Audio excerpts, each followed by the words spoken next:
Hello po mga kabitek and welcome back to my YouTube channel tutorials. Share ko lang sa inyo mga kabitek kung paano po tayo mag-install ng Genshin Impact Portable po dito sa ating disklist setup. Okay? So meron akong ginawang guide po dito mga kabitek for our installation setup po dito no, sa disklist natin. So una is i-download nyo lang po yung Genshin Impact Portable files na ibibigay ko po sa inyo na link. Okay? Google Drive link po siya. And then, pag na-download nyo na po yung portable files, extract nyo lang po yung WinRAR files niya to your game disk drive. Okay, so meron na po akong na-download dito na files po ng Genshin Impact Portable. So, open lang po natin, tapos extract lang po natin dun sa game disk drive po natin. Okay, dito sa game disk. Tapos, pwede nyo po ipasok dyan sa kahit anong folder na nandyan po sa game disk nyo po. So, ipapasok ko po siya dito sa aking portable games folder. Ayan. Tapos, hintayin natin matapos yung extract. Ayan. So, natapos na po siya mga kaboytek. And then, punta tayo doon sa game disk natin. Okay. So, open lang natin yung folder. So, open natin yung folder ng portable Genshin Impact. And then, yung pangatlong step natin mga kaboytek, run lang po natin yung application, itong Genshin Impact Diskless. Okay, so run lang po natin yan. Ayan, so meron po siyang license key activation po mga kaboytek. So pag gusto nyo po ng license key, mag-message lang po kayo sa aking Facebook page para mabigyan ko po kayo ng license key. Okay, so para ma-activate po yung portable Genshin Impact. Ayan. So pag meron na kayong license key, enter nyo lang po yung license key activation nyo po. So meron na po akong license key dito. Okay, so copy paste nyo lang, tapos paste nyo po dito sa box po dito para mag-activate po yung ating portable po. Okay, so click lang natin tong OK. Ayan. So pagkatapos po natin ma-activate yung portable natin, okay, so run lang po natin ulit. Ayan.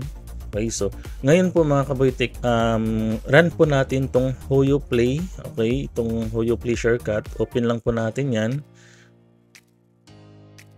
Ayan. So ngayon po is i-download po muna natin yung full setup po ng Genshin Impact dito sa ating server. So click lang po natin itong Git Game. Okay.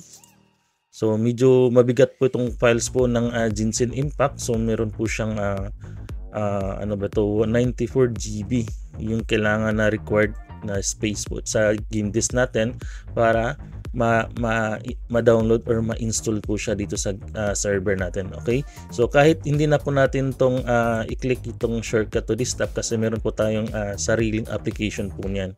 Okay, so click lang po natin tong start installation. So magda-download po siya mga kaboytek dun sa file po ng Genshin Impact. Okay, so hintayin nyo po na matapos po siya na ma-download para ma-play po siya. Okay, so medyo mabigat po yung file niya, nasa 93.89 GB po siya, no? So ganun po siya kabigat. So hintayin natin na matapos po siya na mag 100%. Okay, after po ng downloading mga kaboytek, magbe-verify po siya. So hintayin lang po natin na matapos yung verifying.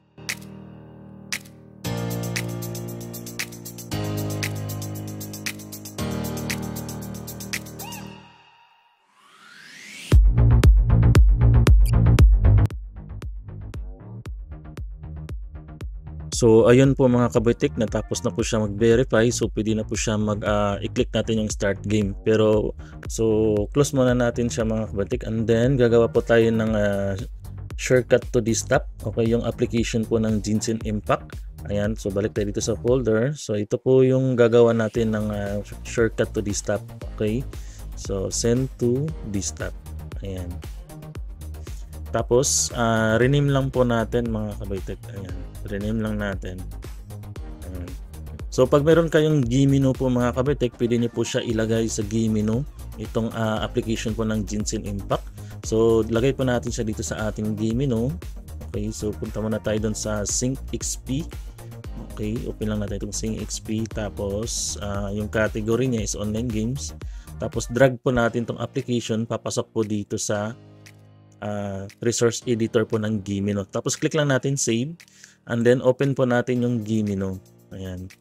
So andito na po siya mga kabutik dito sa ating Gimino. Ayan. So try natin i-run. Okay? So double click lang natin to para ma-run.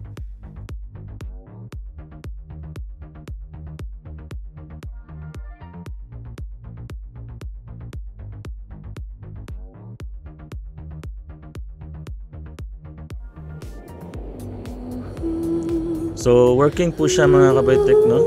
Ayan. So, ngayon naman po mga kabitek, punta tayo doon sa ating PC client. Okay? So, close mo na itong Gimino. And then, yung gamit ko pala mga kabitek is iCoffee 8 9.2.5 version. Okay? So, ito po yung PC client na naka-on. So, try po natin i-remote. And so, as you can see, yung Genshin Impact po dito is wala pa po siya dito sa Gimino po ng PC client. So, i-restart muna natin tong PC client para mag-take effect po siya and then makita po yung Genshin Impact po dito sa Gimino po ng PC client. Okay, so restart po natin siya. And then hintayin po natin mga kabatik na makapag-reboot po siya.